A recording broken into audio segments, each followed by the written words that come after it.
আসসালামু আলাইকুম। মেডিভি ক্যারিয়ার আড্ডার পক্ষ থেকে সবাইকে স্বাগতম জানাচ্ছি।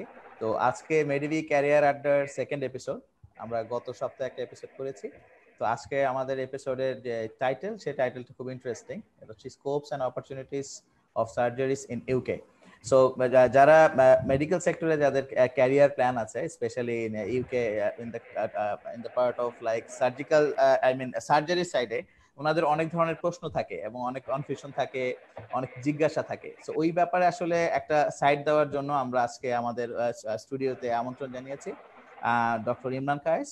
আমাদের সাথে থাকবেন অ্যাজ এ স্পিকার গেস্ট। উনি লন্ডন থেকে যুক্ত হয়েছেন। আমাদের সাথে আছেন ডক্টর সাদমা সাকিব রহমান। উনি স্পেশাল প্যানেলিস্ট হিসেবে আমাদের সাথে আজকে উপস্থিত থাকবেন। তো আজকে আমাদের সেশনটা 60 মিনিটস সেশন হবে। তো এই সেশনে আমরা জেনে নেব যে scopes and opportunities of surgery in UK.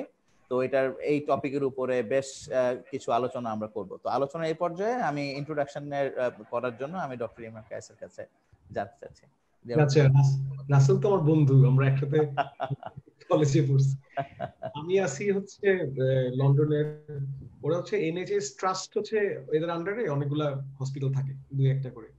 আমার ট্রাস্ট হচ্ছে চেলসি এন্ড ওয়েস্টমিনস্টার ট্রাস্ট। এটার হসপিটাল দুটো, হচ্ছে ওয়েস্ট মিডলসেক্স ইউনিভার্সিটি হসপিটাল আর হচ্ছে চেলসি এন্ড ওয়েস্টমিনস্টার। আমি হচ্ছে ওয়েস্ট মিডলসেক্স ইউনিভার্সিটি হসপিটাল, ওইখানে clinical fellow, surgery and breast and colorectal surgery. Excellent. আর ইমরান, আমরা একটু জানতে পারি বাংলাদেশে কোন মেডিকেল থেকে পড়া হয়েছে এবং তারপরে কিভাবে এমআরসিএস করা? বাংলাদেশের এমবিবিএস আমার হচ্ছে সলিমুল্লাহ মেডিকেল কলেজ। আর এমবিবিএস শেষ করার পরে আমি বিসিএস এ কিছুদিন করেছি মিডফোর্ডে 1 বছর, তারপরে বিসিএস করলাম। 31st বিসিএস জয়েন করি 2013 সালে।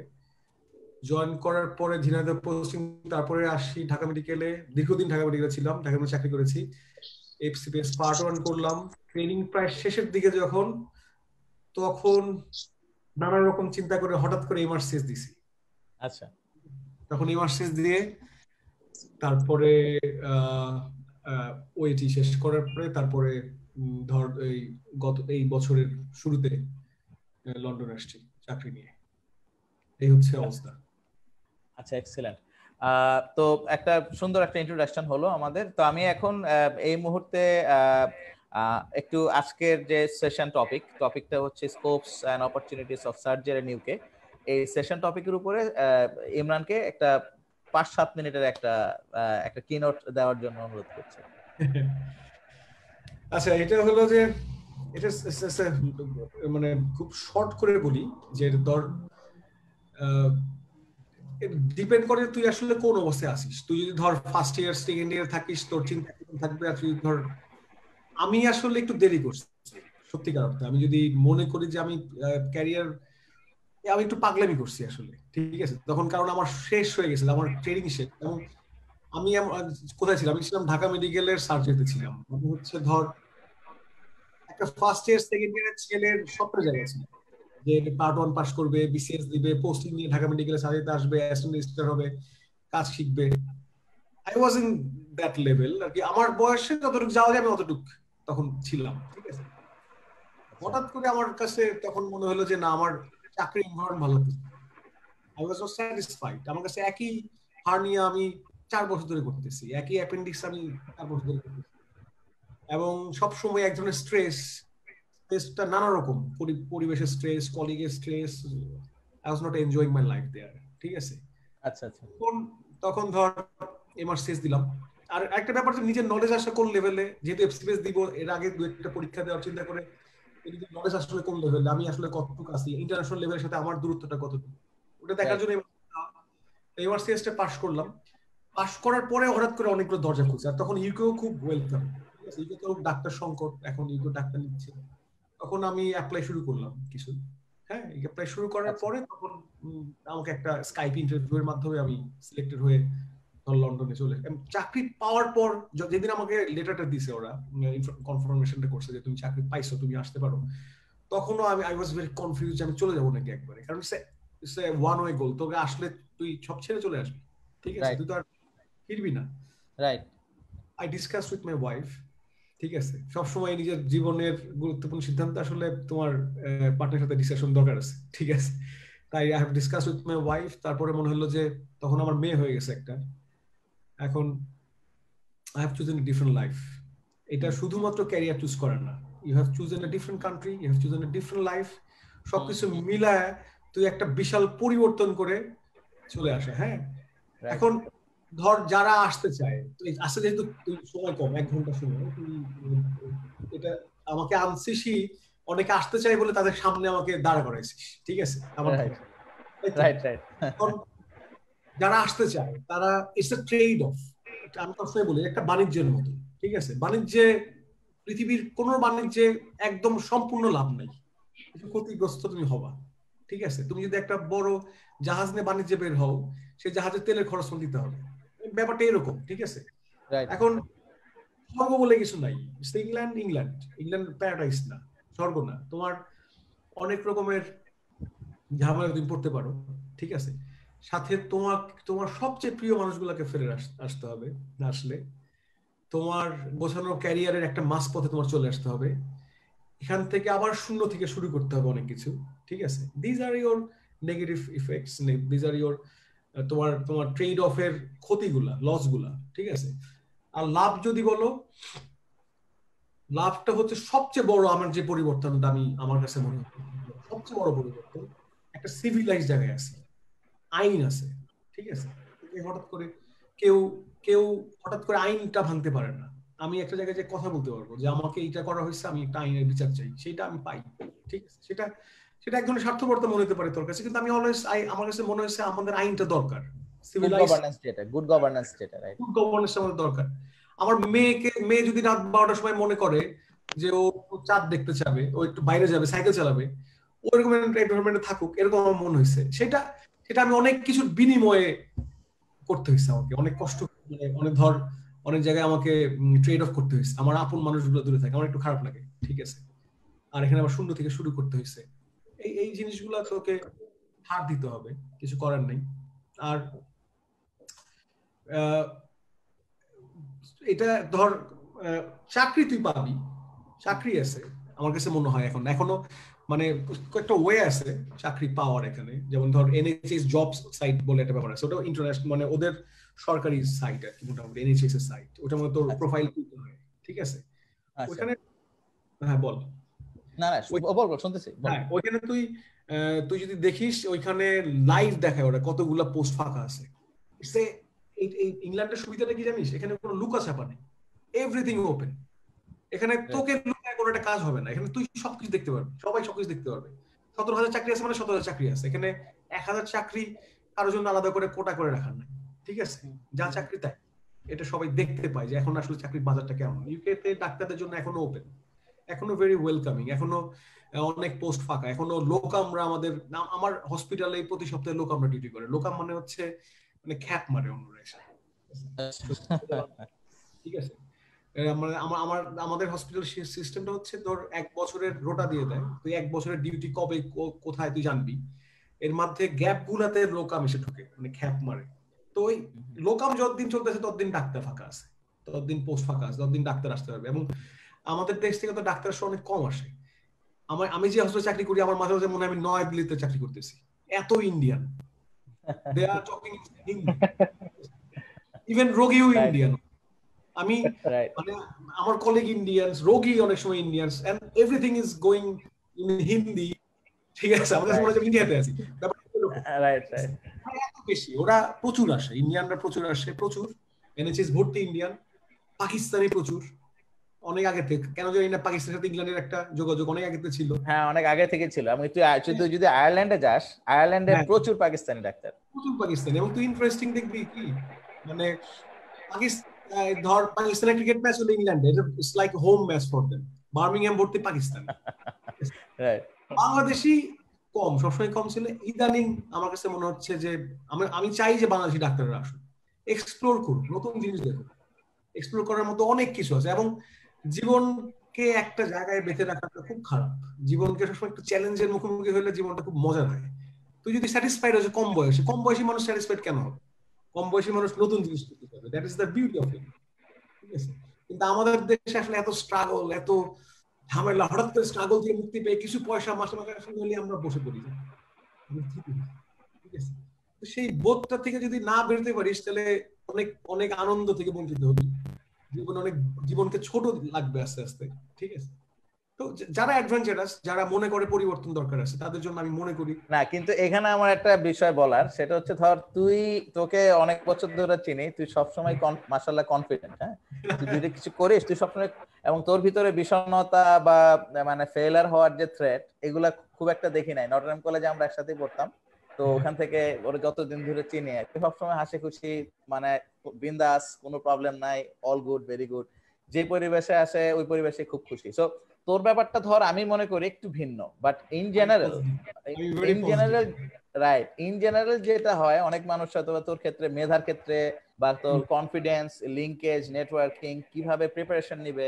হ্যাঁ, ইভেন তুই লন্ডনে গিয়ে অলরেডি হসপিটালে জব শুরু করে দিছিস, তাই না? সো ওইখানে অপরচুনিটি গুলা তোর কাছে কি মনে হয়? নট লাইক এ পারসন তোর মতো না, ধর তোর চেয়ে একটু ধর মজার ব্যাপার কি জানিস, এখানে আমাদের দেশে যেটাকে প্রতিভা হিসেবে ধরা হয়, প্রতিভা আমাদের দেশে হচ্ছে সহজে মুখস্থ করে ফেলে, সহজে অনেক নাম্বার পেয়ে যায়।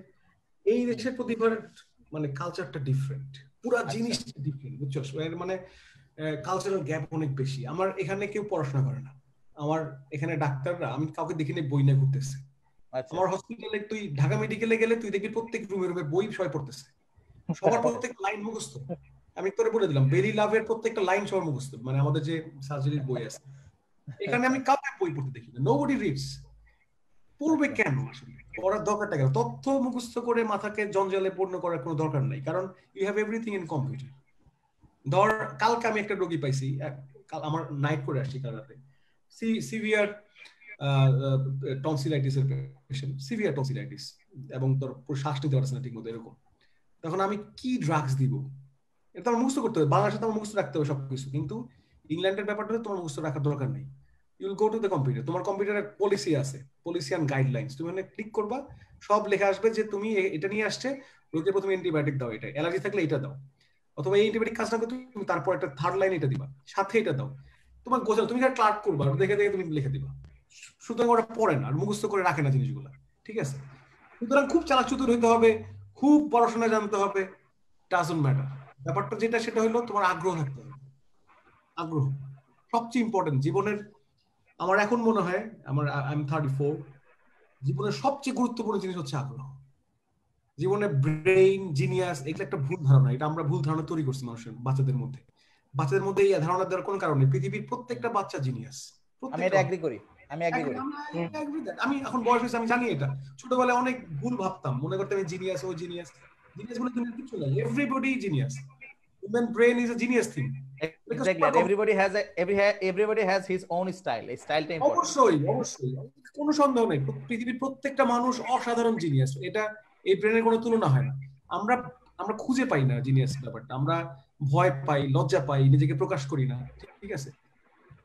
সবচেয়ে ইম্পর্টেন্ট হচ্ছে আগ্রহ। তুই আসলে কি করতে চাস? তুই যদি সেটা করতে পারিস, চাস, তুই যদি ভালো মতো চাস, সেটা তুই করতে পারবি। তুই ব্যাপারটা হলো তুই এখন কিভাবে চাস। ধর আমি চাইছি ইংল্যান্ডে আসতে, আমি চাইছি লন্ডনে কাজ করতে, আমি সিরিয়াস ছিলাম, পারছি। এটা আমি জিনিয়াস বলে পারছি তা না, আমি সিরিয়াস ছিলাম বলে পারছি। এখন যে আসতে চায়, সিরিয়াস, যদি যে কোনো মেডিকেল, রংপুর মেডিকেলে পড়ে, ধর প্রাইভেট মেডিকেলে পড়ে, তার পড়াশোনা ভালো না, ইংরেজিও ভালো না, ডাজন্ট ম্যাটার, আমি তোরে বলতেছি কিচ্ছু যায় আসে না। যদি একটু কষ্ট করে, যে আমি প্ল্যান করে যে আমি এইভাবে প্ল্যান করব। ধর কেউ, কোনো ছেলে, সে কেবল পাস করছে, ইন্টার্নি করে, কেমন ক্যারিয়ার প্ল্যান করবে এখন? ওর তো ওই সময়টা ক্যারিয়ার প্ল্যান করার, ইন্টার্নি করার। তখন তার মনে হচ্ছে he will come to UK and he will job as he will do as a doctor হবে, বা সার্জন হবে, বা মেডিসিনে যাবে, যে কোনো একটা কিছু। যদি ওর ইন্টার্নির সময় চিন্তা করে থাকে, সে যে লেভেলের ছাত্র হোক, যেই লেভেলে ইংরেজিতে থাকুক, সেটা করতে পারবে। সবার আগে এটা তাকে এটা বিশ্বাস করতে হবে যে আমি করতে পারবো, ঠিক আছে? জিনিয়াস হওয়ার কোনো কারণ দরকার নেই। এখানে দুই একটা পরীক্ষার হার্ডল আছে, দুই একটা পরীক্ষার হার্ডল তুই যদি ঠিকঠাক মতো প্রস্তুতি নিয়ে মাঠে নামিস, ফেল করার কোনো কারণ নেই। এই পরীক্ষাগুলো এমন না যে একেবারে ভয়ঙ্কর পরীক্ষা, ভয়ঙ্করতম পরীক্ষা নাই। আমাদের দেশের মতো অনিশ্চিত পরীক্ষাও না যে স্যারদের উপর নির্ভর করে স্যাররা ফেল করাবে, স্যাররা শুনছে যে ও তো প্রাইভেট মেডিকেলে পড়ছে, পাশই করাবো না, এই ধরনের কোনো ব্যাপার নাই এখানে। এটা একদম ফ্রি ওপেন ফেয়ার একটা পরীক্ষা, ঠিক আছে? পাশের হার কত বলি তোকে, এমআরসিএস এ পাশের হার 40%, 30 to 40%, very good, very good পাশের হার। তুই দুইবার বললে, তুই একবার ফেল করিস, সেকেন্ড বার দিলেও পাস করে যাবি। ব্যাপারটা এরকম আমার কাছে মনে হয়, যদি সিরিয়াস থাকিস, ঠিক আছে? সবচেয়ে ইম্পর্টেন্ট হচ্ছে তোমার আগ্রহ। তুমি দুই জায়গায় যাব বলে জীবন কাটানো যাবে, যে আমি এই জায়গায় থাকবো, যে থাকবো, নট দ্যাট। দুই জায়গায় যাওয়ার দরকার নেই, যে কোনো একটা। তুমি যদি মনে করো you will come to England, you will come to England. আর তুমি যদি মনে করো তুমি বাংলাদেশে থাকো, তুমি বাংলাদেশে থাকো, কোনো অসুবিধা নেই, বাট এনজয় ইউর লাইফ দেয়ার। কিন্তু বাংলাদেশে পড়ে থেকে সারা জীবন মনে করি আমি গেলাম না কেন, তাহলে life will be very stressful. ঠিক আছে? তোমার মনে হচ্ছে ইংল্যান্ডে আসবে, ইংল্যান্ডে আসো, খুব ইজি, ব্যাপারটা খুব জটিল কিছু না। এখন যারা শুনতেছে, আমি সবাইকে বলি, তুমি যদি শিকদার উইমেন্সে পড়ো, তুমি যদি ঢাকা মেডিকেলে পড়ো, তুমি যদি রংপুর মেডিকেলে পড়ো, চিটাগাং মেডিকেল, ডাজন্ট ম্যাটার। তোমার যদি মনে হয় তুমি কাজ করে আনন্দ পাচ্ছ না বাংলাদেশে, তোমার যদি মনে হয় তোমার পরিবেশ চেঞ্জ করা দরকার, কাম টু ইংল্যান্ড। ঠিক আছে? এবং সেজন্য ওকে তুমি ফাইন, এখানে তোরে একটু পজ দেই। Come to England, it sounds very very interesting and very easy দো।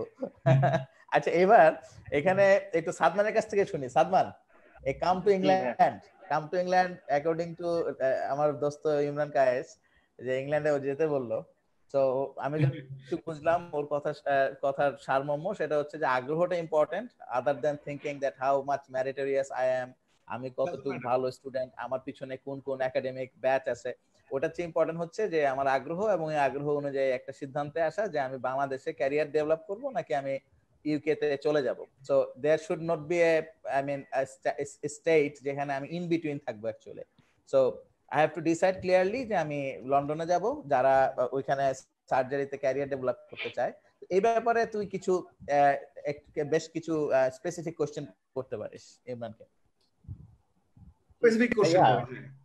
হ্যাঁ ভাইয়া, আমার হচ্ছে একটা প্রশ্ন, যে ধরেন যারা, যেমন আমি মাত্র ইন্টার্নশিপ শেষ করছি, এই মার্চে শেষ হচ্ছে। তো আমাদের মানে আমাদের কারেন্ট ব্যাচ বা আমাদের রিসেন্টলি দেখা যাচ্ছে যে না, ইউকের দিকে একটা ঝোঁক বাড়তেছে, আমাদের বাংলাদেশ থেকে ভালো উদ্যোগ পরিমাণ তৈরি হয়েছে। ডাক্তার, হ্যাঁ, এখন মানে ইচ্ছা পোষণ করতেছে। তো একটা ব্যাপার নিয়ে সবাই থাকে যে সার্জারিতে ক্যারিয়ার করার ব্যাপারে, যেহেতু আপনি এমআরসিএস করছেন, তো এটার ব্যাপারে যদি একটু বলতেন, মানে পরীক্ষাটা ফরম্যাট বা সবকিছু নিয়ে একটু মানে এটার ব্যাপারে তুমি কি শুনতে যাচ্ছ, এমআরসিএস পরীক্ষার ব্যাপারে কিভাবে প্রস্তুতি নিতে হয়? হ্যাঁ হ্যাঁ, পরীক্ষার প্রস্তুতি প্রস্তুতি, আচ্ছা এবং কয়টা পার্ট এবং কোথায় যাওয়া যাবে। আচ্ছা, শোনো, আচ্ছা শুনো, দুইটা আমি অ্যাজ এ সার্জন, আমি সার্জনদের মতো করে কথা বলি, ঠিক আছে? এখন আমি অন্য কিছু আর কথা না বলি। ইউকে তে সার্জন হতে হলে দুইটা ওয়েতে আসতে হবে, ঠিক আছে? দুইটা ওয়ে ছাড়া কোনো ওয়ে নাই। নাম্বার ওয়ান হচ্ছে প্ল্যাব ওয়ে, নাম্বারটা হচ্ছে এমআরসিএস, ঠিক আছে? প্ল্যাব ওয়ে যদি তুমি আসো, তাহলে তুমি ইন্টার্নির সময়ই চিন্তা করতে হবে যে আমরা প্ল্যাব দিব। প্ল্যাবের হচ্ছে এন্ট্রি লেভেলের ডাক্তার তুমি হবা এসে। কিরকম এন্ট্রি লেভেলে? ওদের আমরা যেমন ইন্টার্ন বলি, ওরা বলে FY1। FY1 ওদের ইন্টার্ন, বেসিক্যালি প্রথম চাকরিটা হচ্ছে ওদের FY1, তারপরটা হচ্ছে FY2, ঠিক আছে? এই দুটো ওদের বেসিক চাকরি, ঠিক আছে? এইখানে সবাই চাকরি করে, বিভিন্ন ডিপার্টমেন্টে চাকরি করে, তারপরে ওরা চুজ করে যেটা কোন দিকে যাবে, ঠিক আছে? আমরা প্ল্যাব দিয়ে আসার পরে we can join as FY2। FY1টা একটু ডিফিকাল্ট হয়, কারণ FY1 এ ঢুকতে হলে তোমাকে IELTS মনে হয় অনেক বেশি লাগে, আটের মতো লাগে, মনে হয় 7.5 থেকে 8 উপর লাগে, ঠিক আছে? FY1 এ ইউজুয়ালি ওরা চাকরি দিতে চায় না। FY2 তে ঢুকতে পারবা যে কোনো ডিপার্টমেন্টে, তুমি ENT হোক, এই আফটার প্ল্যাব, ঠিক আছে? এটা একটা ওয়ে। তুমি FY2 চাকরি করার পরে তুমি 1 বছর ইংল্যান্ডে থাকলা, then you will try for the training post. তুমি একটা ট্রেনিং পোস্টে ঢুকে গেলে, তখন তুমি আস্তে আস্তে তুমি আগাবা যে কনসালটেন্ট হওয়ার পথে। তোমার মেইন টার্গেট তো কনসালটেন্ট হওয়া। তো সার্জারিতে যেহেতু তুমি যাবা, ইন দ্য মিন টাইম তুমি you try to do the MRCS, ঠিক আছে? মানে FY2 থাকা অবস্থায় এমআরসিএস টা পার্ট এ করলা, বা দুইটা পার্ট এমআরসিএস এর, পার্ট এ আর পার্ট বি, ঠিক আছে? এখন তুমি যদি ট্রেনিং এ ঢুকতে চাও, ট্রেনিং এ ঢুকার উপায় হচ্ছে তুমি প্ল্যাব দিয়ে আসলে তুমি সিটি হয়ে, সিটি মানে হচ্ছে তোমার core training, core training 1, core training 2, 2টা বছর আছে। এইটা পার হয়ে তুমি তারপর স্পেশালিটি ট্রেনিং এ ঢুকবা, ST1, ST2, ST3, ঠিক আছে? এটাও প্রায় 6-7 বছরের দীর্ঘ যাত্রা, ঠিক আছে? তার মানে তুমি প্ল্যাব দিয়ে আসলে তুমি কোর ট্যাব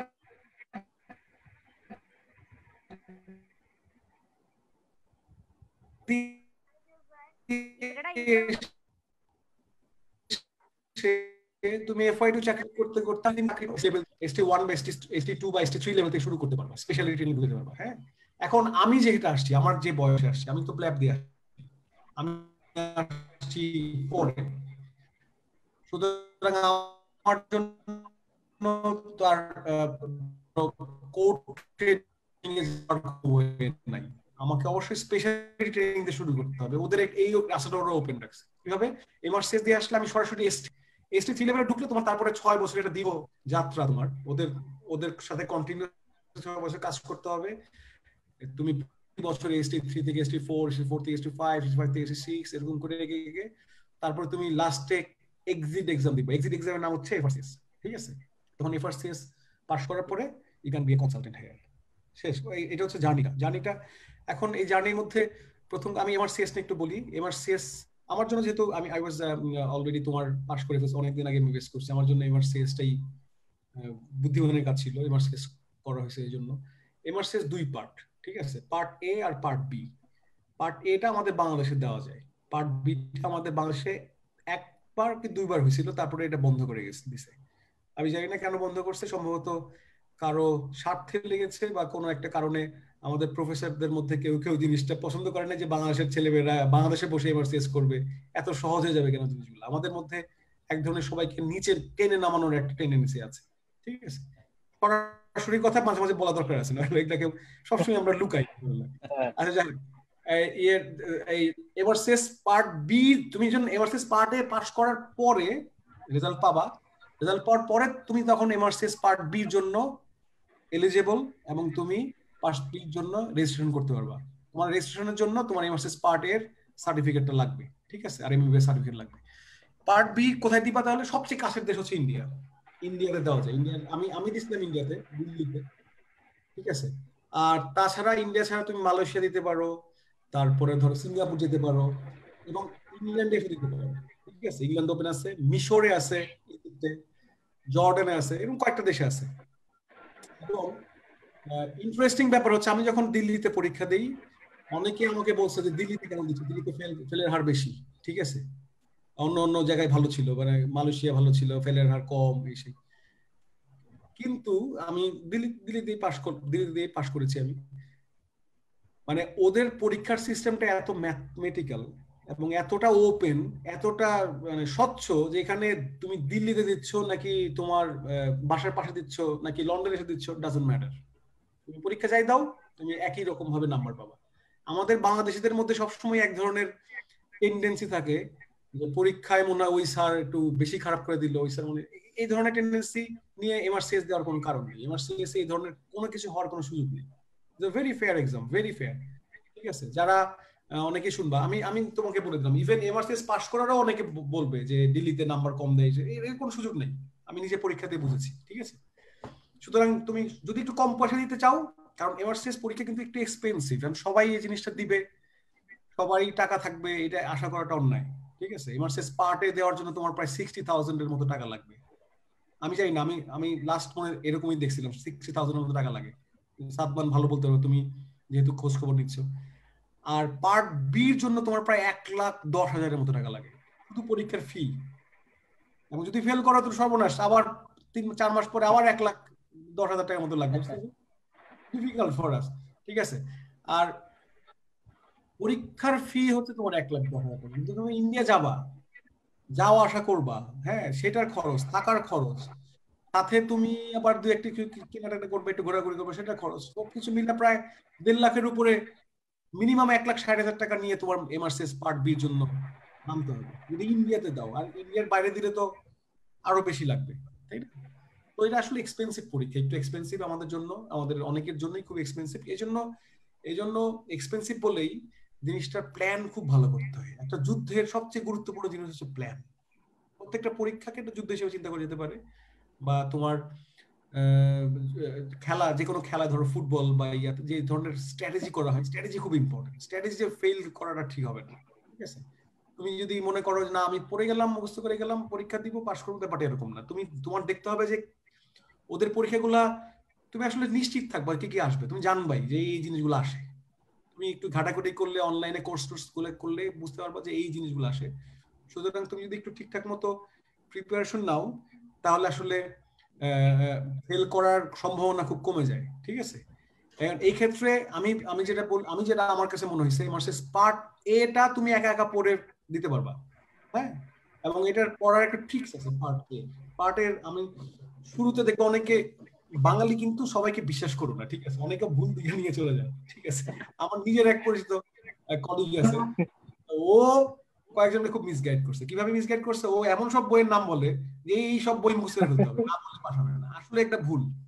আমি তোমাকে বলি, বি ভেরি সিরিয়াস।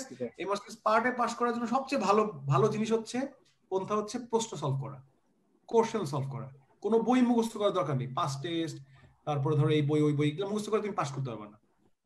তোমার দেখতে হবে যে কোশ্চেন গুলো কি আসছিল গত 5-6 বছর ধরে, কি কোশ্চেন আসতেছে। ওরা আশেপাশে ওই কোশ্চেনের আশেপাশে থাকে, ওই টপিকে আশেপাশে থাকে। এটা ওদের মিটিং হয় প্রতি বছর যে ওরা কি ধরনের কোশ্চেন করবে, ওই ধরনের কোশ্চেন করে। ওরা চায় ছাত্ররা পাস করুক, ওরা চায় না যে আমাদের দেশের মতো না যে বসবে পরীক্ষার 10 দিন আগে বসবে কিভাবে ফেল করানো যায়, ওরা চায় পাস করানো যায় কিভাবে, ঠিক আছে?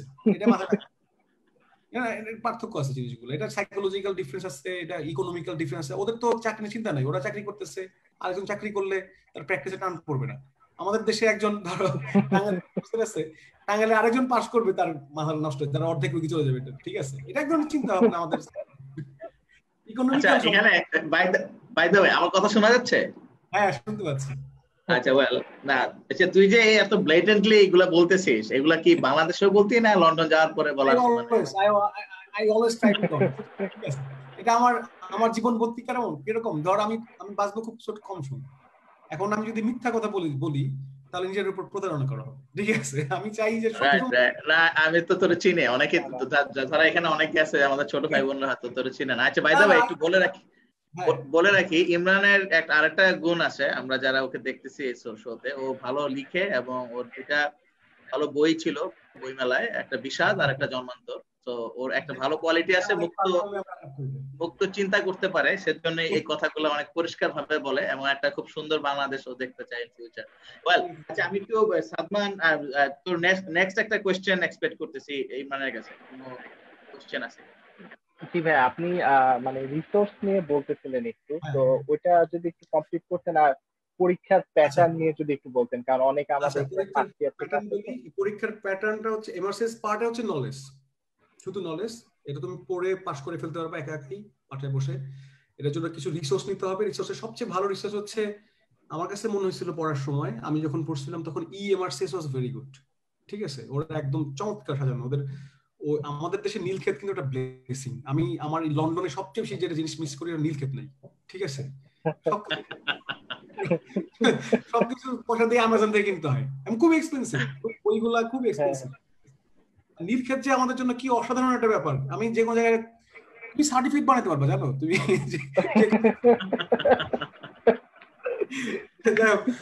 আমি I can not do anything. আমার এখানে ফটোকপিটা নিজে করতে হয়। ফটোকপি করা যে কি জটিল, মানে আমি আগে মনে হতো ফটোকপি করা মানে খুব কঠিন ব্যাপার। পরে এখন আমার হসপিটাল ফটোকপি মেশিন আমি নিজে ইউজ করি, এখন জানি যে এটা ব্যাপারটা আসলে কঠিন না, খুব সহজ ছিল, ঠিক আছে? সবসময় ভয় লাগতো। তারপরে ধরো এখন নীলক্ষেতে যে তুমি ওই এমআরসিএস এর অনলাইনের যে রিসোর্স গুলো আছে ওগুলোর ফটোকপি কিনে ফেলতে পারবে, অত বেশি পয়সা খরচ করে দেবে, ফটোকপি গুলো পড়ে ফেলো। সবার আগে কেউ আজকে চিন্তা করো যে আমি এমআরসিএস দিব, টেক ইউর টাইম, ঠিক আছে? টাইমটা কতদিন? 3.5 month এনাফ। 4 month দিলাম বড় জোর তোমাকে, যে 4 মাস তুমি পড়বা। কিরকম পড়বা? তুমি শেষের 2 মাস কোনোদিন নতুন কিছু পড়বা না, ঠিক আছে? প্রথম 2 মাস নতুন জিনিস পড়বা। আচ্ছা, 2 মাস না, শেষের 1.5 মাস ধরো, 1.5 মাস অথবা ধরো 1 মাস। তুমি অনেক পড়তে পারো তাহলে 1 মাস। 1 মাস অবশ্যই তুমি রিভিশন। 1 মাসে তুমি নতুন কিছু পড়লে তাহলে পরীক্ষায় তোমার রেজাল্টটা খারাপ হবে। এটা হচ্ছে নিয়ম। এটা আমি অনেকগুলো পরীক্ষায় ফেল পাস করতে যে এই স্ট্র্যাটেজি গুলো ফলো করছি, ঠিক আছে? আমি একবার নর্ডেম কলেজে ফার্স্ট ইয়ার থেকে সেকেন্ড ইয়ারে উঠতে যায় ফেল করছি। ফিজিক্সে পাইছিলাম হচ্ছে 34 মনে হয়, ফেল করছি। কারণ পরীক্ষার আগে দুনিয়ার পড়ে গেছি, কিচ্ছু মনে ছিল না। পরে আস্তে আস্তে তো কম বয়স, তখন তো বয়স কম, স্ট্র্যাটেজি সাজাতে পারি না, আবেগে চলি যে আমি ছাত্র ভালো, আমি সব পারবো, এই ধরনের একটা অদ্ভুত আবেগে বসবাস করি, ঠিক আছে? কিন্তু বয়স হওয়ার সঙ্গে সঙ্গে তুমি বুঝবো স্ট্র্যাটেজি খুব important. You have to be strategist পরীক্ষা পাস করার জন্য। তো আমার যেটা মনে হয়েছে যে শেষের 1.5 মাস বা 2 মাস যদি আমি ঠিক মতো রিভিশন করতে পারি, আর প্রথম 2-3 মাসে যদি আমি সব পড়ে ফেলতে পারি যা যা আসে প্রশ্নগুলা, তাহলে আমি পাস নিশ্চিত এমআরসিএস পার্টে। ঠিক আছে, সবচেয়ে ইম্পর্টেন্ট আমি বলে দিলাম revision. Go to the revision for last 2 months for the MRCS পার্টে। রিসোর্স কি কি আছে? ইএমআরসিএস, বিউটিফুল রিসোর্স। আর এই যে 500 এসবিএ বলে 3টা বই আছে, অ্যানাটমি, ফিজিওলজি, প্যাথোলজির, সুন্দর সুন্দর 3টা বই আছে, তাই না? ওই বই, ছোট ছোট বই, ওই বইগুলো পড়ে ফেলতে হবে কোশ্চেন সহ। ঠিক আছে, ওই কোশ্চেন গুলা খুব কাজে লাগবে, বুঝতে পারবা। কোশ্চেন শুধু ওইখান থেকে মানে ফলো করবে তা না, তুমি বুঝতে পারবা যে কোন টপিকসটা আসে। যেমন ওরা, আমার এখনো মনে পড়ে, ওরা পার্থেস ডিজিজ খুব পছন্দ করে। ঠিক আছে, যেটা আমাদের দেশে পড়ানো হয় না। ডাইভার্টিকুলাইটিস ওদের খুব পছন্দের জিনিস। ব্লাড গ্যাস অ্যানালাইসিস, পিএইচ, এটা আমাদের দেশে সবচেয়ে কম পড়ানো হয়, ওদের দেশে সবচেয়ে ইম্পর্টেন্ট। কারণ কি জানো, ওদের সমস্ত ওয়ার্ডে ব্লাড গ্যাস অ্যানালাইজার আছে। আমি নিজে ব্লাড গ্যাস অ্যানালাইজ করি। ঠিক আছে, আমার হসপিটালে ব্লাড গ্যাস অ্যানালাইজ মেশিন নাই, দুঃখজনক। এটা যতটা বেশি দাম না, কিন্তু আমরা এটা কিনবো না। কেন কিনবো না? এটা কিনলে আমাদের দুর্নীতি কম করা হবে, এই জন্য। সস্তা জিনিস, বড় জিনিস করলে দুর্নীতি বেশি হয় আমাদের দেশে, সহজ হিসাব। যাই হোক, মাঝে মাঝে আরেকটা ইয়া বলি, এই এমআরসিএস পার্ট, আমার ধারণা পার্ট এটা একটু ক্লিয়ার হয়েছে তোমাদের, তাই না? যদি যারা জানতে চাও। আর পার্ট বি আর প্রশ্নটা কিন্তু এসবিএ হয়, মানে হচ্ছে সিঙ্গেল বেস্ট অ্যান্সার। আগে ইএমকিউ ছিল, এখন মনে ইএমকিউ একটু কমায় দিছে সম্ভবত, আমি জানি না, লেটেস্টটা আমি তোমাকে পরে জানাতে পারবো। ইএমকিউ ওয়াজ ভেরি কনফিউজিং। উপরে অনেকগুলো অসুখের নাম থাকতো, ধরো 10-12টা অসুখ, নিচে 10-12টা সিমটম, ওই এর সাথে বি মিলাইতে হতো। ঠিক আছে, এবং যে অসুখগুলো আমাদের দেশে কমন না, সেই অসুখগুলো আসতো। ওদের দেশের অসুখগুলো তো ডিফারেন্ট। আমি তো এখন জানি যে ওদের দেশের অসুখগুলো ডিফারেন্ট। ওরা, আমি আগে অ্যাবডোমেন ধরলে আমার কাছে মনে হতো মনে গ্যাস্ট্রোএন্টেরাইটিস নিয়ে আসছে। আমাদের দেশে পেট খারাপ হয়েছে, বাইরে খাইছে, খাবারের মান নিয়ন্ত্রণ থাকে না, যে ইন্সপেক্টর করার কথা সে ইন্সপেক্ট করে না, সে দুর্নীতি করে, ফলে খাবারে ভর্তি ব্যাকটেরিয়া, বাচ্চারা খেয়ে পাতলা পায়খানা দিচ্ছে। ঠিক আছে, জিনিসগুলো খুব সরল। আমার ইংল্যান্ডে কারো পাতলা পায়খানা হয় না। ঠিক আছে, ইংল্যান্ডে কারো গ্যাস্ট্রোএন্টেরাইটিস হয় না। ওরা যদি গ্যাস্ট্রোএন্টেরাইটিস হয়, ওরা চিন্তা করে, ওরা তদন্তে নামে যে কেন গ্যাস্ট্রোএন্টেরাইটিস, কোন জায়গায় খাবার খাইছে, সেই লাইসেন্স চলে যাবে। ঠিক আছে, এবং ফলে গ্যাস্ট্রোএন্টেরাইটিস নিয়ে তোমার কোনো প্রশ্ন আসবে না। ওরা প্রশ্ন কিনে করবে যেটা ওদের হয়, ডায়াবেটিকুলাইটিস নিয়ে। প্রচুর ডায়াবেটিকুলাইটিস। কারণ কি? ওদের দেশে সবজি হয় না, সবজি খায় না, ওরা প্রচুর মাংস খায়, ওদের ডায়াবেটিকুলাইটিস ভর্তি। আমার হসপিটালের সার্জারি ওয়ার্ডে আমার ধারণা 20% রোগী ডায়াবেটিকুলাইটিস। এবং তুমি দেখবা সুন্দর সাদা একটা নায়ক ঘুরে বেড়াচ্ছে, তোমার দেখতে ভালো লাগছে, পেটের মধ্যে ডায়াবেটিকুলাইটিস, নিশ্চিত থাকো তুমি। ঠিক আছে, সাদা চামড়া ডায়াবেটিকুলাইটিস। ঠিক আছে, এটা আমি নিশ্চিত হয়ে গেছি। ঠিক আছে, আগে ডায়াবেটিস আমি পাইতামই না, আমার মানে ঢাকায় আমি ডায়াবেটিস পাই না। এটা একটা চমৎকার ব্লেসিং আমাদের, যে আমরা প্রচুর সবজি খাই, আমাদের কোলনের সমস্যা একটু কম হয়। ঠিক আছে, দেখো ওই সাবজেক্ট ওয়াইজ বুঝতে হবে যে ওদের কি কি, ওরা কি পছন্দ করে, ওই অনুযায়ী তুমি প্রিপারেশনটা দিবা। ওই বইগুলো পড়লে তুমি বুঝবা যে ওদের পছন্দের প্রশ্নগুলো কি। Masters part A, part A pass করার পরে then you will decide the part B. Part B সময় শোনো, এখানে আবার 4টা কলেজ আছে, আয়ারল্যান্ড, এডিনবরা, বার্গ না, অনেকে বার্গ বলছে, এডিনবরা। ঠিক আছে, উচ্চারণটা ডিফারেন্ট, আমারও উচ্চারণ পরে ঠিক আছে। যেমন আমরা টটেনহ্যাম বলি, it's not Tottenham, it's Tottenham. হ্যামটা উচ্চারণ করা যায়।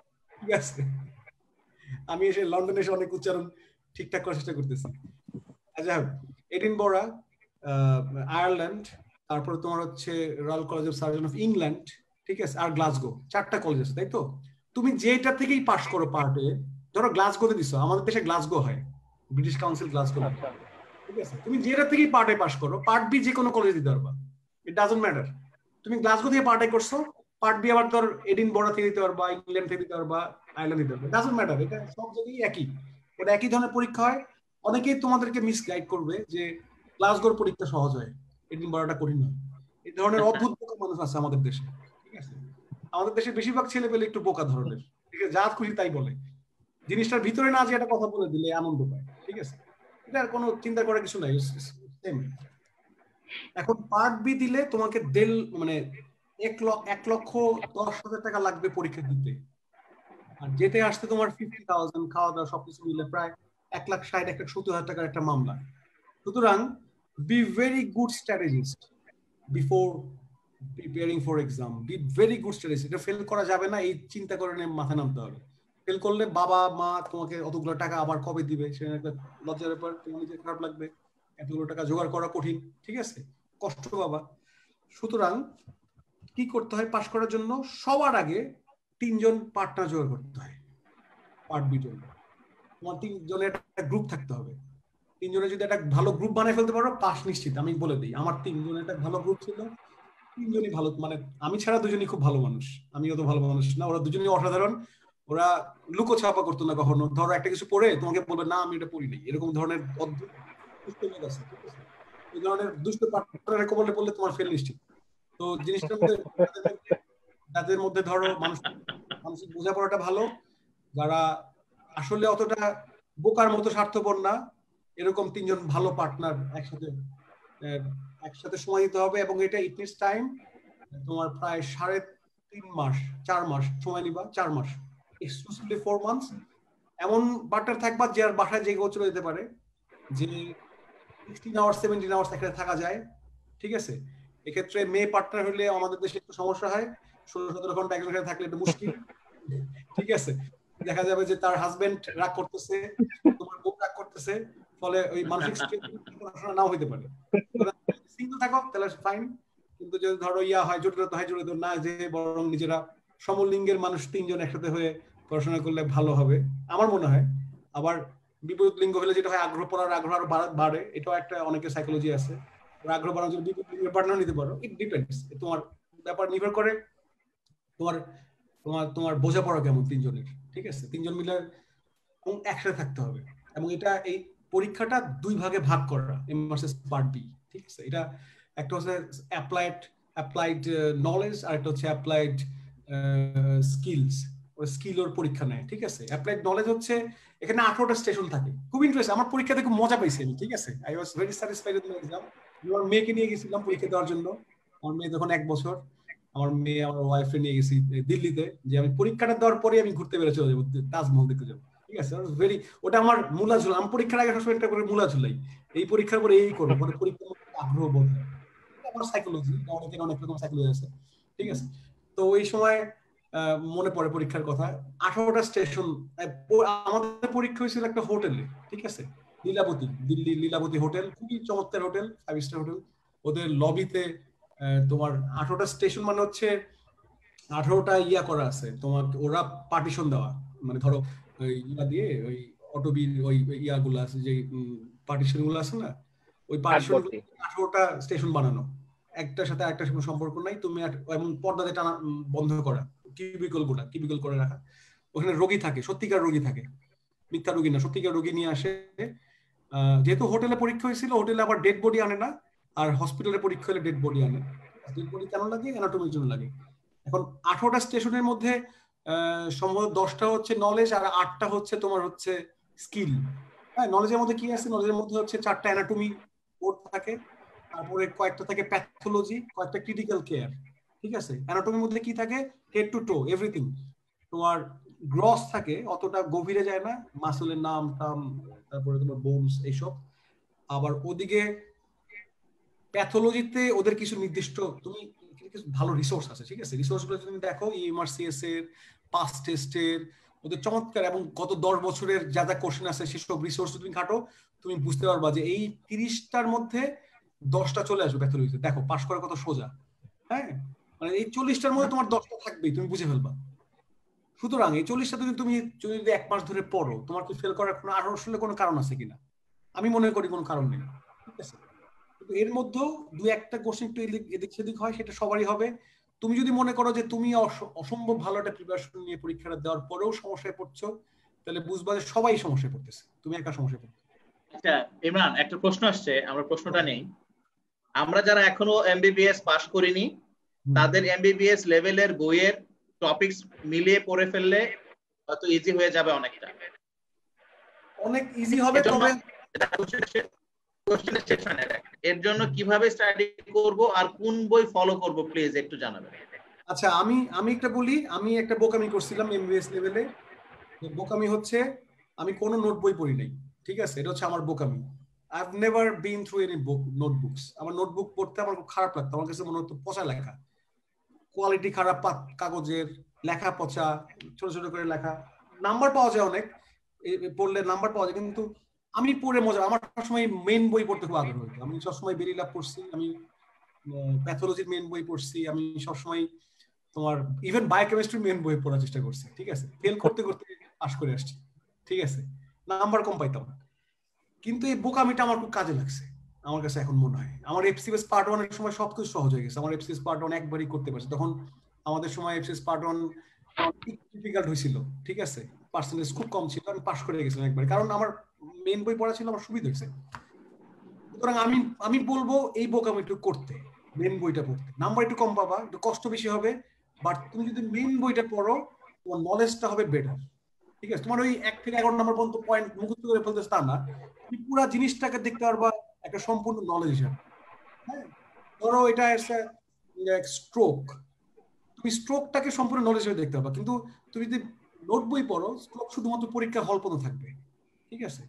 আমি মনে করি you have to be little knowledgeable, doctor should be knowledgeable, doctor should not cry for numbers, ঠিক আছে, ডাক্তার একটু নলেজ থাকা দরকার, তার আউট অফ দ্য বক্স চিন্তা করার মতো নলেজ তৈরি হতে হবে, নলেজ তৈরি না হলে কিন্তু তোমার চিন্তা শার্পনেসটা হয় না, ঠিক আছে, এটা আমি মনে করি তোমার। আচ্ছা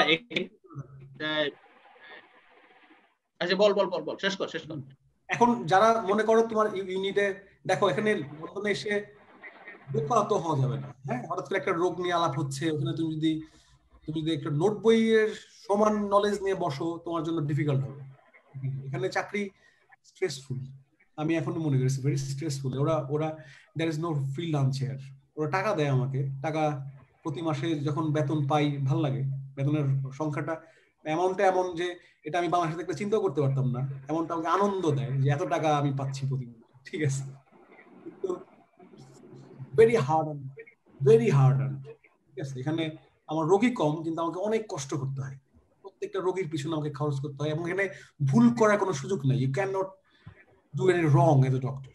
সুতরাং বি প্রিপেয়ার, এমন স্ট্র্যাটেজিটা ওইভাবে সাজাতে হবে যে আমি যদি ওইভাবে ডাক্তার হতে চাই, if I want to be doctor in London, if I want to be doctor in some very prestigious জায়গা, সেই জায়গায় কাজ করতে হলে নলেজটা একটু ভালো থাকলে তোমার জন্য খুব সুবিধা হবে, নাহলে তুমি মজা হবে, ঝামেলায় পড়বা, স্ট্রেসে পড়বা। আর আমার সবসময় মনে হয় আত্মসম্মান বোধ খুব ইম্পর্টেন্ট। আত্মসম্মান বোধ কিরকম, তুমি যেখানে যাও সেখানে যোগ্য হয়ে যাওয়াটা ভালো, ঠিক আছে, ফাঁকফোকর না, যোগ্যতাটা অর্জন করা যায়, খুব বেশি পড়তে হয় না, কিন্তু ফাঁকিবাজি করবা কিছু জায়গায়, কিন্তু কিছু জায়গায় ফাঁকিবাজি করবা না। ডাক্তার যদি হও, be a good doctor, it's a wonderful. এই করোনার সময় তুমি বুঝতে পারছো এটা পৃথিবীর সবচেয়ে অসাধারণ profession, and you have to be good man, you have to be good doctor, কোনো এর মধ্যে কোনো খারাপ নাই। সুতরাং আমার কথা হলো যে তুমি যদি বিসিএস পার্টির মতন ফার্স্ট ইয়ার থেকে বিসিএস এ গাইড করা শুরু করো, it will B a crime. Don't do that. If you are a doctor, be a doctor first. MBBS টা ভালো মতো করতে হবে, ভালো রেজাল্ট না, তোমাকে নলেজটা রাখতে হবে। সার্জারি পড়লে, সার্জারি যখন তুমি আলসার পড়তেছো, আলসারের নলেজটা তোমার নাম্বার বেশি পাও না, নলেজটা থাকে। আমার মনে হয় এখন একটু প্রশ্ন নিতে পারি। আমাদের যারা অডিয়েন্স পুলে আছেন, তোমরা প্রশ্ন করতে পারো বা আপনারা প্রশ্ন করতে পারেন। প্রশ্ন করার সময় আনমিউট করে প্রশ্ন করবেন প্লিজ। মাইকে? হ্যাঁ, আচ্ছা। যদিও অনেক কিছু কভার হয়ে গেছে বাই দিস টাইম, বাট যদি কারো কোনো কিছু প্রশ্ন থাকে তাহলে আমরা প্রশ্ন নিব, আদারওয়াইজ আমরা। ভাইয়া, আমার একটা কোশ্চেন ছিল, এমআরসিএস এর পরীক্ষা দেওয়ার আগে কোনো ধরনের ট্রেনিং করতে হয় কিনা বাংলাদেশ থেকে? কোনো ট্রেনিং লাগে না, বাংলাদেশ থেকে কোনো ট্রেনিং লাগে না। এমআরসিএস পার্ট এ যেদিন তুমি পাস করবা, পরের দিনই পার্ট বি জন্য নো ট্রেনিং রিকোয়ার্ড, ঠিক আছে। জব পাওয়ার ক্ষেত্রে কি এই ধরনের ট্রেনিং কোনো হেল্প করতে পারে কিনা? হ্যাঁ, জব পাওয়ার ক্ষেত্রে তোমার এক্সপেরিয়েন্সটা ওরা কাজে লাগায়, এবং যে প্রশ্নগুলো করে, ধরো আমি তোমাকে বলি, আমাকে যে প্রশ্নটা করছিল আমার consultant from London through Skype, he was asking that যে একটা রোগী হঠাৎ করে খারাপ হয়ে গেছে ওয়ার্ডে, তোমার সিস্টার তোমাকে ডাকছে, রোগী 2 দিন আগে অপারেশন হয়েছে, first day of post operative, একদিন আগে অপারেশন হয়েছে, তোমার এপিআর করা হয়েছে তার, এখন রোগীর জ্বর, তুমি কি করবা? এখন তুমি যদি কোনো ওয়ার্ডে কাজ না করো, তুমি যদি আসলেই সার্জারিতে কাজ না করো, তুমি কিন্তু এটা উত্তরটা বলা ডিফিকাল্ট। কারণ আমি কাজ করছি, আমি জানি যে ফার্স্ট ডেতে কোনোদিন হবে না। আমি বলছি যে আমি যে লাংস চেক করবো, বলবো তুমি আমাকে, আমার কনসালটেন্ট বলছে তুমি ড্রেসিং চেঞ্জ না করে লাংস কেন চেক করবা? আমি বললাম যেহেতু জ্বর আসছে, জ্বর অবশ্যই এটিলেক্ট্রিসিসের কারণে, একটা লম্বা অপারেশন হয়েছে, মুভমেন্ট হয় না এই লাংসে, তার এটিলেক্ট্রিসিস হয়েছে, এই জন্য তার জ্বর। First day fever due to atelectasis unless proven otherwise. আমাদের বইও লেখা আছে, আমরা ডাক্তারি করতে যাও দেখছি। ঠিক আছে, এই উত্তরটা শোনার পরে উনি আর আমার কোনো কোশ্চেনই করেন নাই। ঠিক আছে, উনি আমার কাছে তোমার কোনো কোশ্চেন আছে কিনা, তুমি কি চাও আমাদের, সিম্পল। উনি বুঝতে পারছে যে আমি কাজ করছি। সুতরাং তুমি যে উত্তরটা দিবা, তোমার উত্তর দেওয়ার পরেই তোমার কনসালটেন্ট বুঝে ফেলবে তুমি কোথায় কাজ করছো, কোন লেভেলে কাজ করছো, এই অনুযায়ী তুমি চাকরি পাবা। ঠিক আছে, ইট ডিপেন্ডস।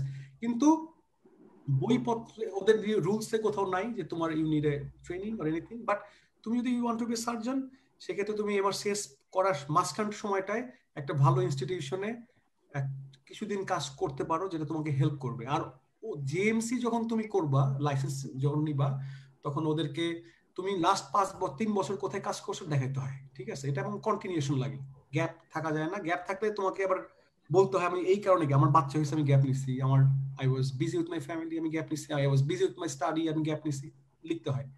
সুতরাং তুমি যদি গ্যাপ না নিয়ে একটার পর একটা চাকরি করো বা যুক্ত থাকো কোথাও, তাহলে তোমার জন্য হেল্পফুল হবে চাকরি পাওয়ার কথা। যেহেতু ইটস কম্পিটিটিভ, তোমাকে একা ইন্টারভিউ নিবে না, 4-5 জন ইন্টারভিউ নিবে। এখন ধরো তোমার ইন্টারভিউ নিলো, আমার ইন্টারভিউ নিলো আফটার এমআরসিএস, আমার ধারণা ওরা আমার দিকে একটু ইন্টারেস্ট বেশি হবে, কারণ আমি বেশি দিন কাজ করছি, তুমি সাথে ততদিন কাজ করবে, ব্যাপারটা এরকম আর কি।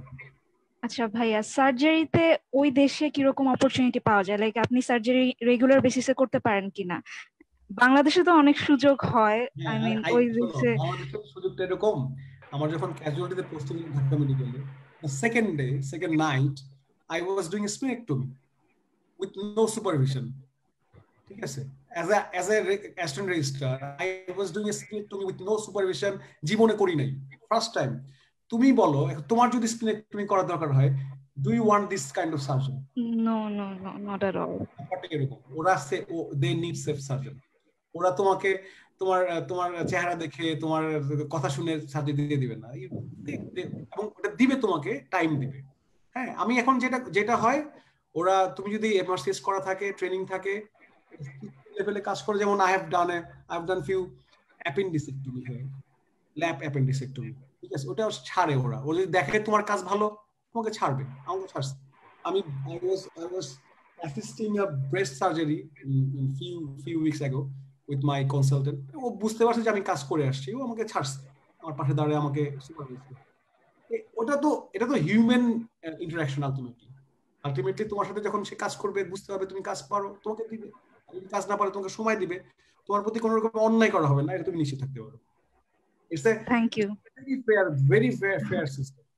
থ্যাংক ইউ ভাইয়া। ভাই আমার এখানে একটা প্রশ্ন ভাইয়া, মানে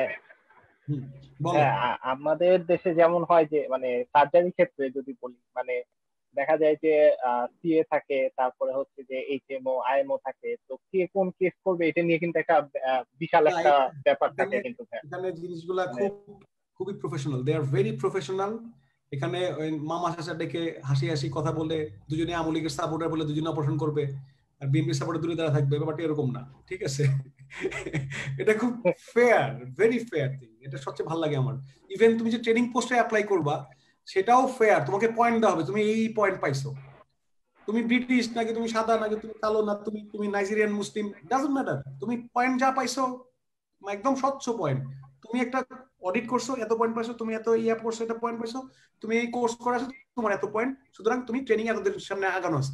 এত সহজ জিনিসগুলো, ফেয়ার। এখানে সার্জারি তো তুমি থাকবা, তোমার রেজিস্ট্রার থাকবে, তোমার কনসালটেন্ট থাকবে। তোমার প্রথমে কনসালটেন্ট করবে, তারপর রেজিস্ট্রার করবে, তারপর তুমি করবা। এখানে তুমি কনসালটেন্ট বাসায় মাগুর মাছ পাঠিয়ে দিছো বলে কনসালটেন্ট তোমাকে ডাকতে বলে বাবা তুমি অপারেশন করো, ব্যাপারটা এরকম। ঠিক আছে, মাগুর মাছ পাঠায় কোনো অপারেশন করার সুযোগ নেই এখানে। যে ফলো, এখানে দুইটা প্রশ্ন আছে, আমরা কি প্রশ্নগুলো নিব? হ্যাঁ, আচ্ছা, প্রথম প্রশ্ন, আমি আর 10 মিনিট আছি। হ্যাঁ, এক্স্যাক্টলি রাইট, দ্যাটস ওয়াই একটু দ্রুত ক্লোজ করা হচ্ছে। প্রথম প্রশ্ন, এমবিবিএস কমপ্লিট করার পর কি বাংলাদেশে রেসিডেন্সি করার সময় কি এমআরসিএস দিলে বেনিফিট পাওয়া যাবে? বেনিফিট পাওয়া যাবে না, কোনো কনফিউশন তৈরি হবে, তোমার মনে হবে তুমি এখানে থাকবা না, চলে যাবা, নো বেনিফিট।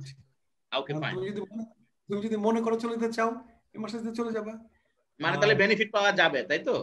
না, কোনো বেনিফিট পাওয়া যাবে না। Okay fine, okay, which is a choice actually. It's your choice, yes. Okay, second one হচ্ছে ভাই এমআরসিএস কমপ্লিশনের পর ইউকে তে স্কোপ গুলো কেমন, এটা ফার্স্ট কোশ্চেন। এটার এক্সটেনশন হচ্ছে ট্রেনিং পোস্ট পাওয়ার ক্ষেত্রে স্কোপ এন্ড অপশনস গুলো একটু বলবেন। আচ্ছা হ্যাঁ, ট্রেনিং পোস্টটা ওরা প্রতি বছর 2বার খুলে, ঠিক আছে? 2বার তুমি অ্যাপ্লাই করতে পারবে, জানুয়ারি এন্ড জুলাই সেশন। এখানে আগে শুধু জানুয়ারিতে শুধু ব্রিটিশরা করতে পারতো, মানে আইএমজি দের জন্য শুধু জুলাই খোলা থাকতো। It was very competitive. এখন ওরা সব ওপেন করে দিছে, you can apply any time. এখন এটা খুব ফেয়ার সিস্টেম, ভেরি ফেয়ার। এখানে কোনো 2 নম্বরের সুযোগ নাই। এখন ওরা ক্রাইটেরিয়া দিয়ে দেয় তুমি কি কি করলে ট্রেনিং পোস্ট অ্যাপ্লাই করতে পারবা। You need a basic surgical training, you need a crisp protocol training, you need a ATLS. এটা খুব এক্সপেন্সিভ ট্রেনিং, এগুলো 700-800 পাউন্ড করে খরচ হয় করতে, মানে প্রায় 70,000 টাকা খরচ হয়, এবং ইউকে তে করতে হয়। সো এবং আগে থেকে ফিল আপ হয়ে যায়, তোমার আগে থেকে বুক করতে হয়। সুতরাং এগুলা করতে হবে, সাথে অডিট করতে হবে। একটা অডিট তো বাংলাদেশে আমি নামই শুনিনি, অডিট কি জিনিস। আমরা জিজ্ঞেস করছিল যে ভাই অডিট করছো নাকি, আমরা অডিট কি, ঠিক আছে এখানে সবাই অডিট করে। তো এটা মানে লজ্জার ব্যাপার যে আমি অডিট শুনি নাই কখনো, অডিট কি জিনিস।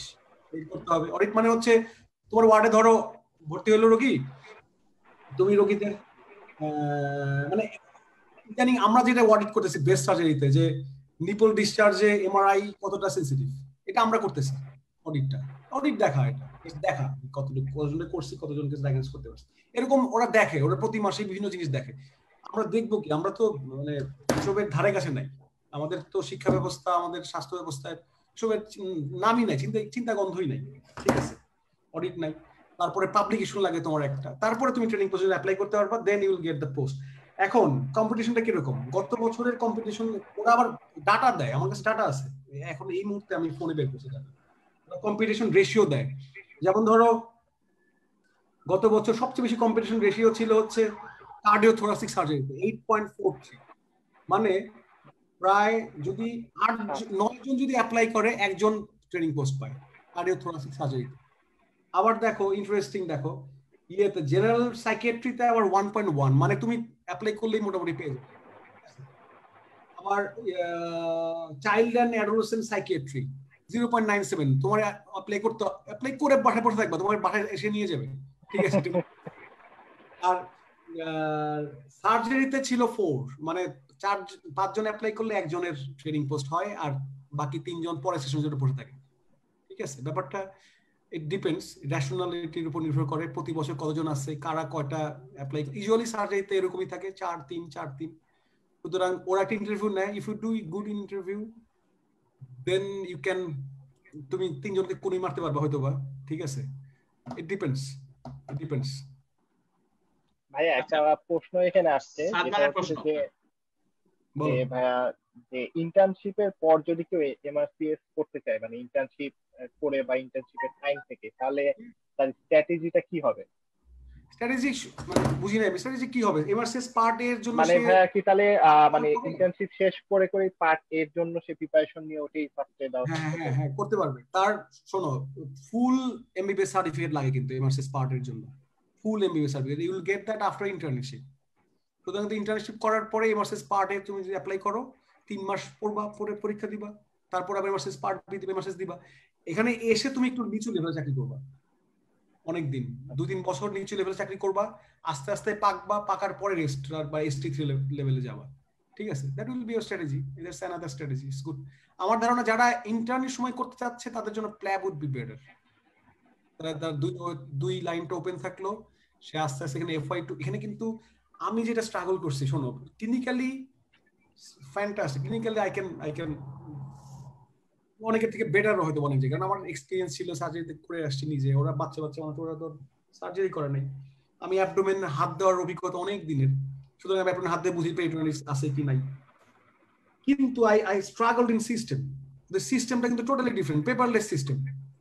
তুমি একটা সিটি স্ক্যান অর্ডার করবা, আইস বলে একটা সফটওয়্যার আছে, ওখানে অর্ডার করতে হয়। আমি ওটা জানি না আইস কিভাবে কাজ করে, কোথায় খুঁজে পাওয়া যাবে, কি করব, কোথায় যাবো, মানে একটা হজবরল অবস্থার মধ্যে পড়ছিলাম। আই স্ট্রাগলড এ লট। আমি I sought help from my colleagues, from my seniors.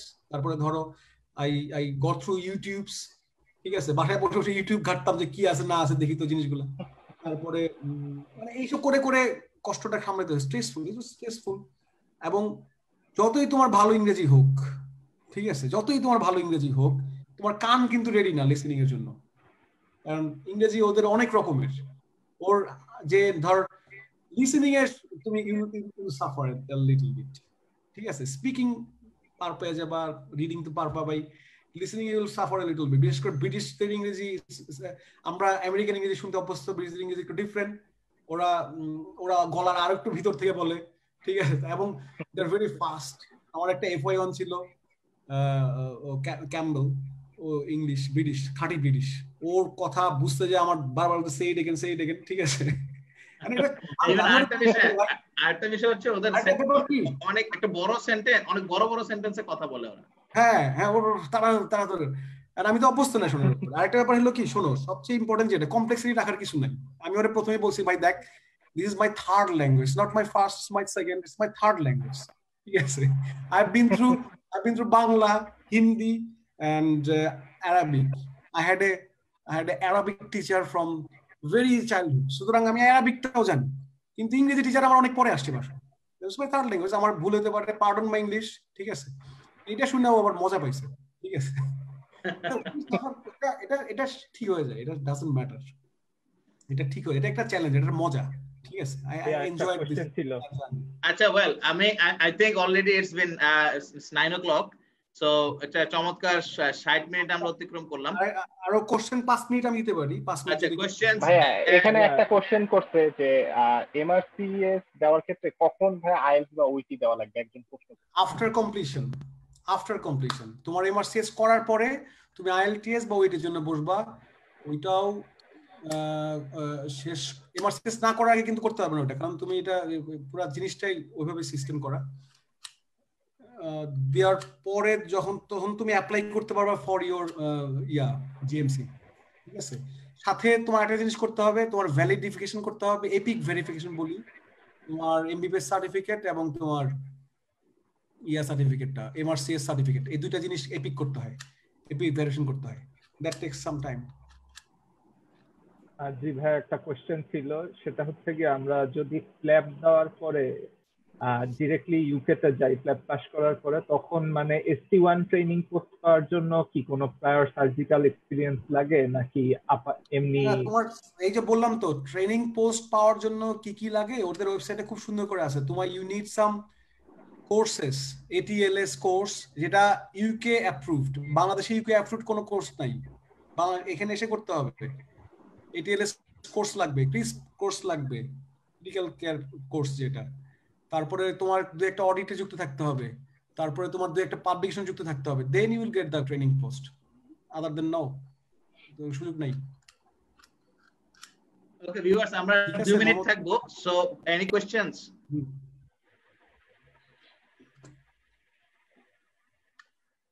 আসসালামু আলাইকুম ভাইয়া, আমরা কি ইন্টার্নশিপে বা বাংলাদেশে থাকার সময় অডিট নিয়ে কাজ করতে পারি? বা আমি শুনেছিলাম যে আমেরিকান হার্ট সেন্টারের একটা শাখা বাংলাদেশে চালু আছে, যেটা কিনা হচ্ছে ATLS বা BLS এর কোর্সগুলো করায়, সেটা সার্টিফাইড।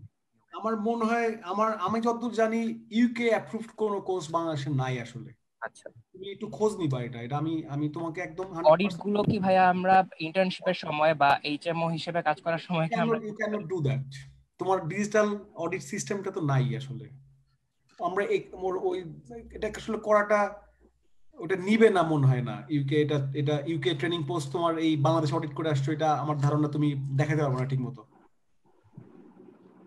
এটা ভেরি ক্লিয়ার, ওখানে গিয়ে করতে হবে। আর পাবলিকেশনের ব্যাপারটা? জি, পাবলিকেশনের ব্যাপারটা জানতে চাচ্ছি। পাবলিকেশন এখানে এসে তোমাকে কয়েকজনের সাথে যুক্ত হতে হবে, বিভিন্ন জায়গায় কাজ করতে হবে। আচ্ছা, থ্যাংক ইউ। থ্যাঙ্কস। তুমি দেখবা ওয়েবসাইট গুলো ঘাটলে তুমি বুঝতে পারবা কি কি লাগে, ওটা স্পষ্ট লেখা আছে সবকিছু। Any more question?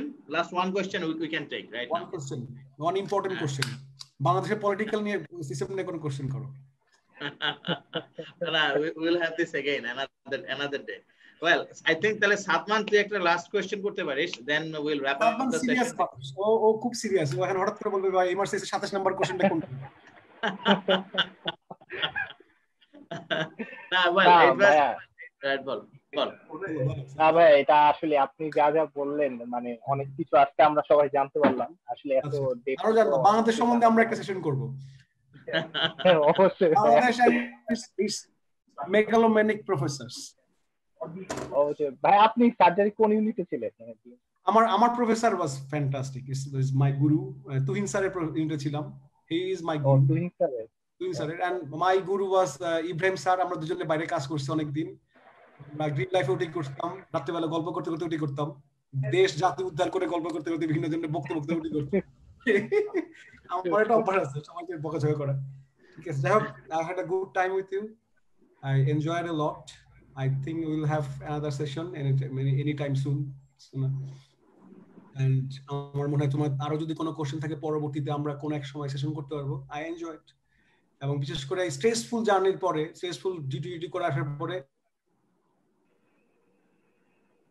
আমি বাংলাদেশের মানুষদের আশেপাশে থাকতে পছন্দ করি। ঠিক আছে, এদেরকে আমার বকলেও, ধরো যে মন্ত্রী চুরি করে সেই মন্ত্রী আমার কাছে মানুষ, তারও ভালো লাগে, আমার দেশের মানুষ, কি করবো। আচ্ছা, ওয়েল, তাহলে আজকে আমরা আমাদের সেশনটা এখানেই ক্লোজ করছি। তো ধন্যবাদ আমাদের সাথে যারা ছিলেন। হোপফুলি আমাদের এই সেশনটাও আপনাদের জন্য ফ্রুটফুল হয়েছে, এবং আমরা ফিউচার ইনশাআল্লাহ মেডিবি প্ল্যাটফর্ম থেকে আমরা আরো এই ধরনের ক্যারিয়ার আড্ডা করব। আমরা একাডেমিক কিছু সেশনও করব on particular topic, so that we can exchange our knowledge and views.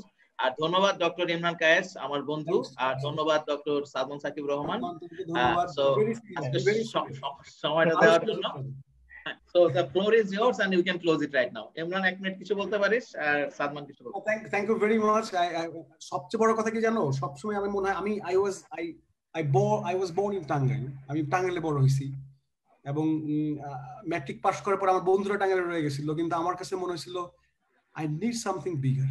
ঠিক আছে, আমার আর একটু বড় জায়গায় যাওয়া দরকার। তখন আমি নর্ডেম কলেজে গেছি, আমার নিজের সিদ্ধান্ত ওটা। আমি ঢাকা মেডিকেলে I was doing well।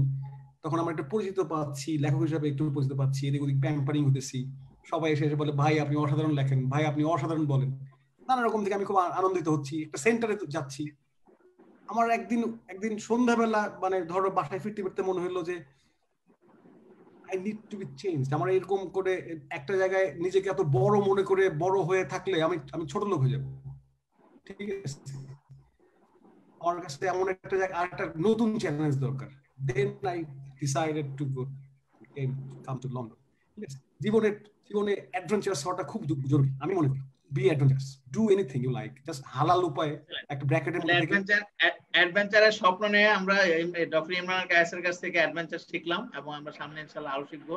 তো সাদমান, ধন্যবাদ সময় দেওয়ার জন্য।